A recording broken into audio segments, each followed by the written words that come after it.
Before we dive in, drop a comment and let us know where you're watching from. We'd love to hear from you. If you enjoy true crime stories like this, be sure to like the video, subscribe, turn on the notification bell, and share it with someone who'd love it too. The steel door slammed shut with a sound like thunder in a tomb.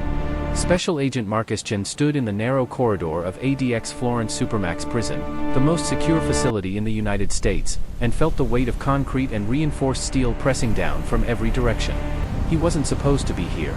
Not like this. Not investigating one of his own.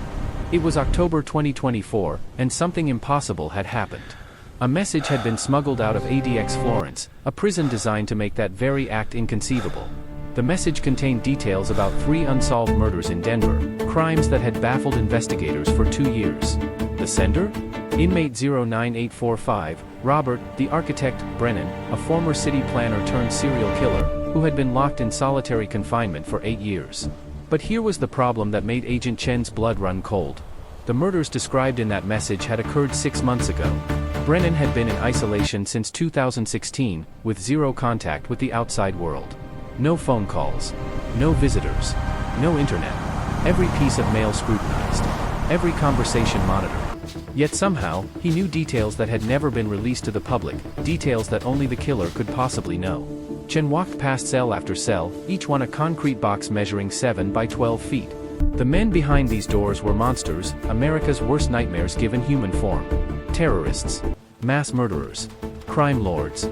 They spent 23 hours a day in these boxes, with 1 hour of solitary recreation in a slightly larger concrete cage. ADX Florence wasn't designed for rehabilitation. It was designed to bury problems so deep they'd never surface again. "He's been asking for you specifically," said Warden Patricia Kovac, a stern woman in her 50s whose eyes had seen too much darkness. "For 3 weeks now. Won't talk to anyone else. Just keep saying, 'Get me Agent Chen, or more people will die.'" Chen stopped walking. "How does he even know my name?" Kovac's silence was answer enough. She didn't know. Nobody knew. And that terrified her. They reached cell block H, the most isolated section of an already isolated prison. The surveillance here was absolute. 16 cameras per cell. Motion sensors. Audio recording every second of every day. If a prisoner so much as whispered in his sleep, it was logged and analyzed. Robert Brennan sat on his concrete bed, hands folded calmly in his lap, when Chen approached the reinforced glass and steel barrier. The man was 54 but looked 70, prison aging him like fast-forwarded footage. His hair had gone completely white, his skin pale as parchment from years without sunlight. But his eyes, those sharp green eyes, burned with an intelligence that made Chen's instincts scream danger. "Agent Chen," Brennan said softly, his voice carrying through the speaker system. "I've been waiting for you. Tell me, did you find Sarah Morrison's body yet?" "I'd checked the construction site on Colfax and Vine. 3rd basement level. Behind the blue tarp." Chen's jaw clenched. Sarah Morrison had been missing for 4 months. That detail, that specific detail about the blue tarp, had never been released. Only the killer would know. "How?" Chen demanded, stepping closer to the glass. "How do you know this? Who's feeding you information?" Brennan smiled, a thin, knowing expression that made Chen want to put his fist through the barrier. "Information? Oh, Marcus. May I call you Marcus? You're asking the wrong question. You should be asking, who am I feeding information to?" The temperature in the corridor seemed to drop 10 degrees.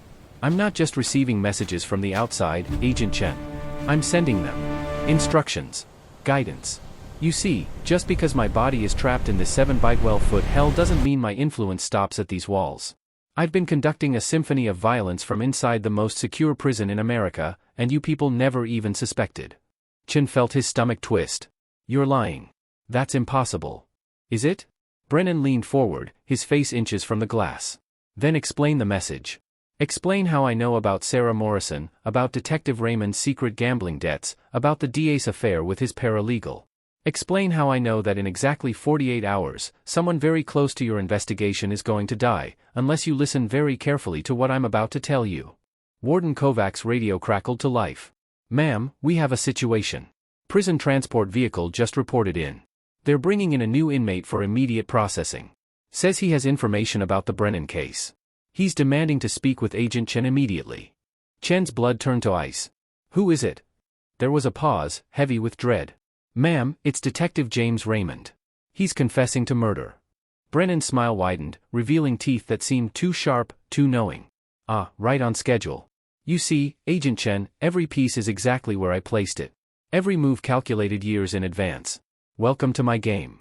But when Chen turned back to demand answers, Brennan held up his hand, revealing something that shouldn't exist in this cell, something that made every security protocol meaningless.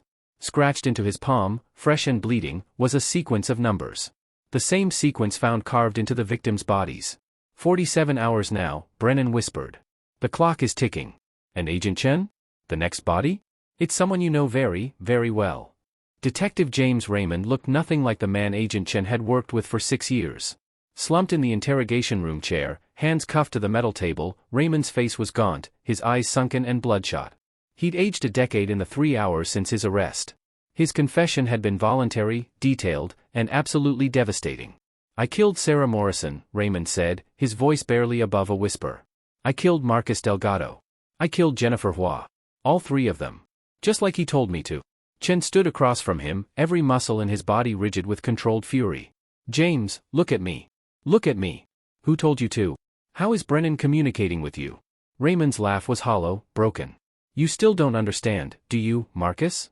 It's not about how. It's about why. Brennan knew about my daughter. About Emily.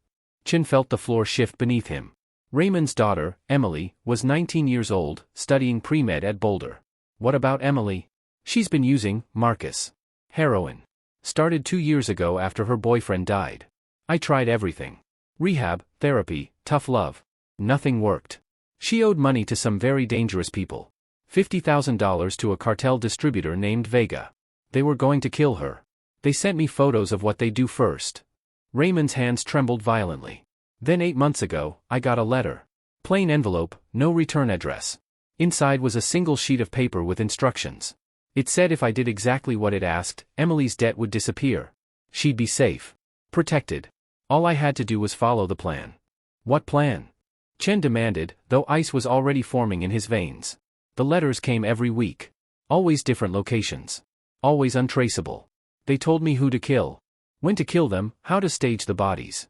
The numbers I carved into them, the positioning, everything. Each murder was a piece of something bigger, but I swear to God, Marcus, I don't know what. I was just following instructions to save my daughter. Chen's mind raced through the implications.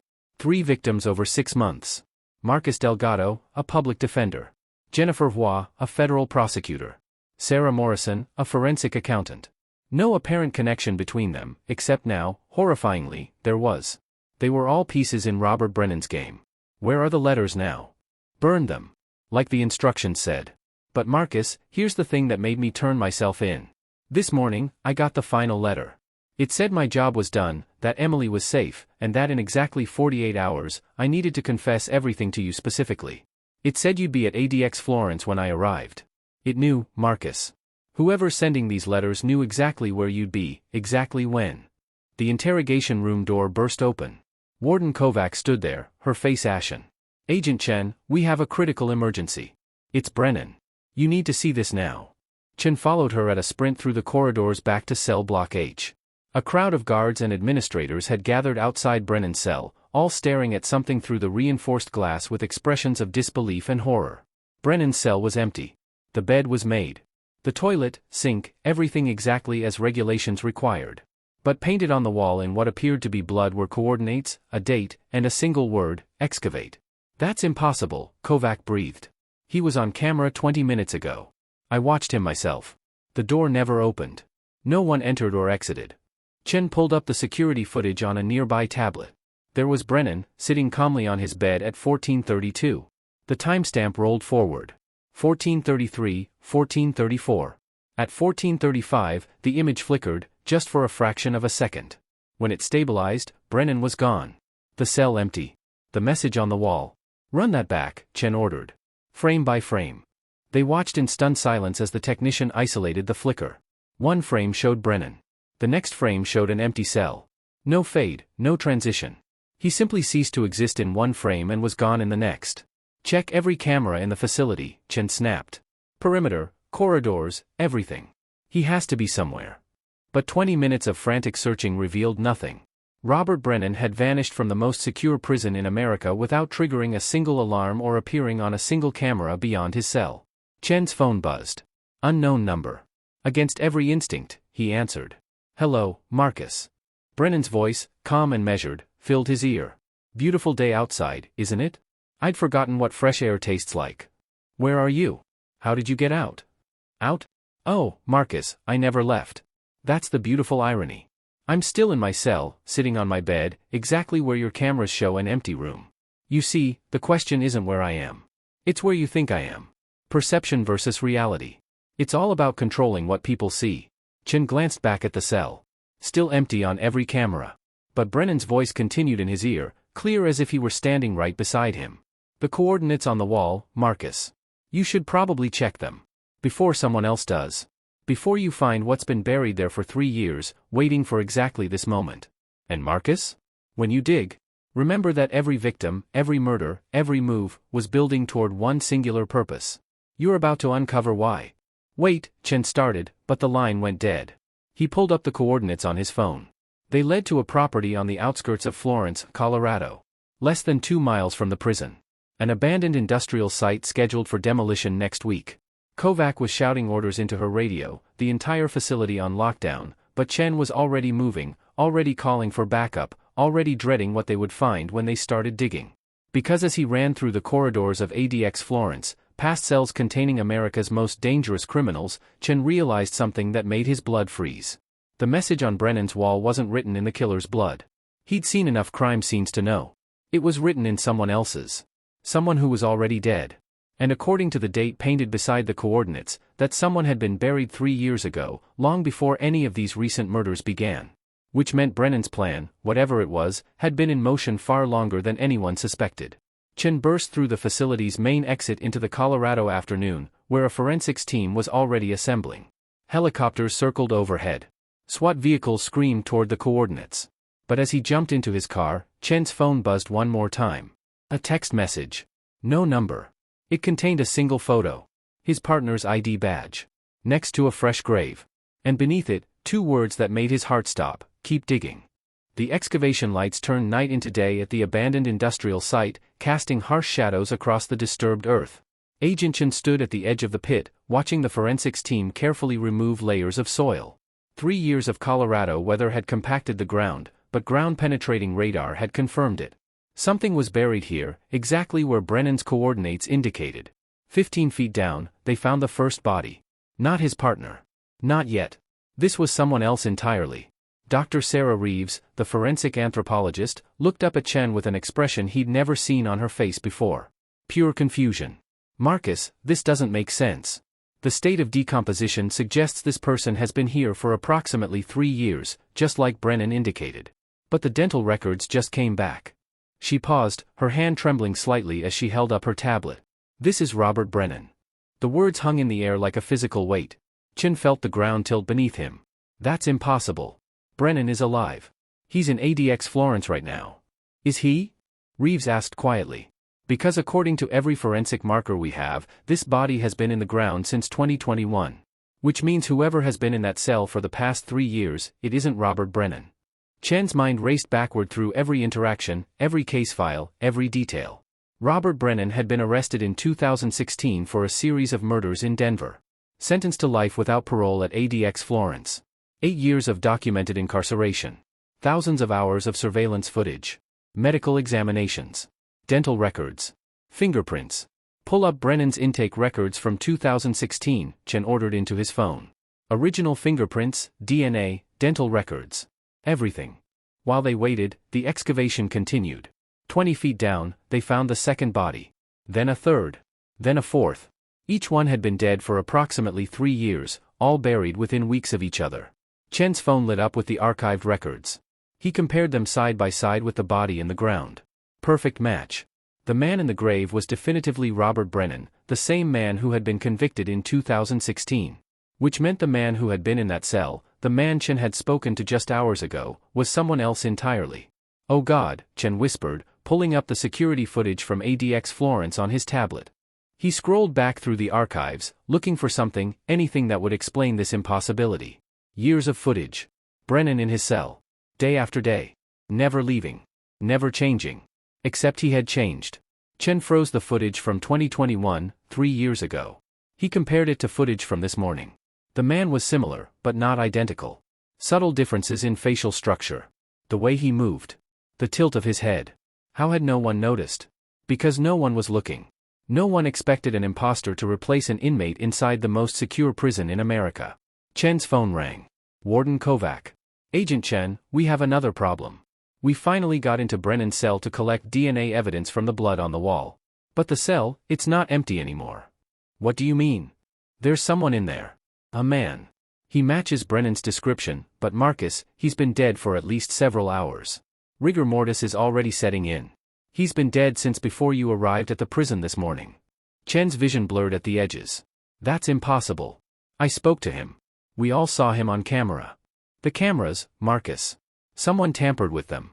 We're seeing a loop. Pre-recorded footage. Whoever did this had access to our systems for months, maybe years. They recorded Brennan's daily routine and played it back seamlessly. We've been watching a ghost. A ghost. The word echoed in Chen's mind as he turned back to the excavation site. They'd found 7 bodies now. 7 people buried 3 years ago in a coordinated mass murder. And as the identities started coming back, Chen felt the full weight of Brennan's plan crash down on him. Marcus Delgado's father. Jennifer Hua's brother. Sarah Morrison's sister. Each recent victim had lost a family member 3 years ago, family members whose disappearances had never been solved. Until now. It's a revenge network, Chen said aloud, the pieces finally clicking into place. Brennan, the real Brennan, killed their family members 3 years ago. But before he died, before someone killed him and buried him here, he set up a system. Letters, instructions, intermediaries.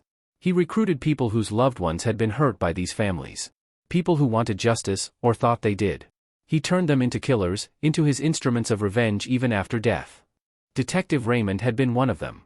A desperate father, manipulated into murder by someone who knew his daughter's life was the perfect leverage. Chen's phone buzzed. Another text from the unknown number. This time, it was a video file. With trembling hands, he pressed play. The footage showed a man in a prison guard uniform entering cell block H 3 years ago. The timestamp read March 2021. The man approached Brennan's cell, but the angle was wrong, deliberately positioned to hide faces. They talked for several minutes. Then the guard opened the cell door, something that should have triggered every alarm in the facility. But no alarms went off. The guard entered. 15 minutes later, he emerged, dragging what appeared to be Brennan's body in a maintenance bag. Another man, similar in build and appearance to Brennan, entered the cell behind him. The replacement. The imposter who would live as Robert Brennan for the next 3 years, maintaining the illusion while the real Brennan's network executed his final revenge. The video cut to another scene. The guard, now in civilian clothes, burying Brennan's body at this very site. Then burying 6 more bodies around it. The family members. The future victims' loved ones. All part of the plan. The final frame froze on the guard's face as he looked directly at the hidden camera, smiling. Chen's heart stopped. It was his partner. Agent David Summers. The man whose ID badge had been photographed next to a fresh grave. Chen's radio crackled. We found him. Agent Summers. He's alive, Marcus. He's in one of the industrial buildings on site. You need to get here now. Chen ran, his lungs burning, his mind refusing to accept what he knew was true. They'd worked together for 8 years. Every case. Every investigation. Every moment of trust built over nearly a decade. The building was old, rusted, scheduled for demolition. Chen entered with his weapon drawn, back up behind him. They found Summers in what used to be an office, sitting calmly in a chair, hands folded in his lap exactly like the imposter in Brennan's cell. Hello, Marcus, Summers said quietly. I've been waiting for you. I suppose you have questions. Why? Chen's voice cracked. Why all of this? The murders, the elaborate setup, Brennan? Summers smiled sadly. Because 3 years ago, Robert Brennan killed my daughter. Emily Summers, 19 years old, pre-med student at Boulder. The police couldn't prove it. The DA wouldn't prosecute. So Brennan got away with it, got arrested for other murders instead. I visited him in prison. I asked him why. Why my Emily? His voice hardened. He laughed. He said she was practice. A test run for his other killings. My daughter, my beautiful Emily, was practice. So I made a deal with him. I would help him complete his final masterpiece, his revenge against the people who'd wronged him throughout his life. And in exchange, he would tell me everything. Every detail of Emily's murder. How she suffered. How she begged. Everything I needed to know to finally let her go. So you killed him, Chen said. No. The cancer killed him. Stage 4, inoperable. He had months to live anyway. But yes, I helped him die faster. Painlessly, even. More mercy than he deserved. Then I found someone desperate enough, broken enough, to take his place in that cell. A dying man who wanted his own family taken care of financially. He played the role perfectly for 3 years, feeding information to Raymond and the others, maintaining the illusion that Brennan was still pulling strings. Summers stood slowly. And then, when the time was right, when all the pieces were in place, I gave him the same cancer medication Brennan had refused. Fast-acting. Painless. He died this morning, having completed his part of the bargain. James Raymond's daughter, Chen said, understanding flooding through him. Emily. She has the same name as your daughter. I chose him carefully. A desperate father, just like I was. Someone who would do anything to save his child. Someone who would understand why I needed this, why Brennan's victims' families needed to feel the same loss I felt. Their father, their brother, their sister, taken from them the way Emily was taken from me. Summers reached into his jacket. A dozen weapons aimed at him instantly. But he pulled out only an envelope, yellowed with age. Brennan's confession. Every murder. Every victim. Including Emily. It's all here, Marcus. Everything you need to close 30 unsolved cases. My gift to you. He placed the envelope on the desk between them. I'm not running. I'm not fighting. I'm done. But Marcus, answer me honestly. If it was your daughter, if someone took everything from you and laughed about it, what would you do? Chen's hand trembled as he raised his weapon. I'd trust the system. The system failed me. It failed Emily. It failed all of Brennan's victims. I just corrected that failure. As backup officers moved in to cuff Summers, Chen picked up the envelope. Inside were detailed confessions to 43 murders over 20 years. Locations of bodies. Names of victims. Evidence that would bring closure to dozens of families. And at the bottom of the final page, in Brennan's handwriting, were the words. Agent Summers, our deal is complete. You gave me my revenge. I give you your peace. Emily's death was quick. She never suffered. That much, at least, I can give you. The rest, the details I promised, were lies. Let that be my final gift. Let her memory remain untainted by the truth. Chen watched as they led Summers away, this man he'd trusted for 8 years, this man who'd orchestrated an impossibly complex revenge plot spanning 3 years and multiple murders, all for a lie. Brennan had never intended to tell him the truth. Even in death, the killer had won. 6 months later, Chen stood at Emily Summers' grave. David Summers had been sentenced to life without parole at ADX Florence, ironically occupying the same cell block where his imposter had maintained the illusion. Detective Raymond had received a reduced sentence in exchange for testimony. The families of Brennan's victims had finally received closure. But Chen couldn't shake the feeling that this wasn't over. That somewhere, somehow, Brennan's influence still reached beyond the grave. As he turned to leave, Chen noticed something carved into the base of Emily's headstone. Fresh marks, made recently. Numbers. A sequence he recognized instantly. The same sequence carved into the recent victims' bodies. Beneath it, 3 words, Chapter 2 begins. Chen's blood turned to ice as he realized the horrifying truth.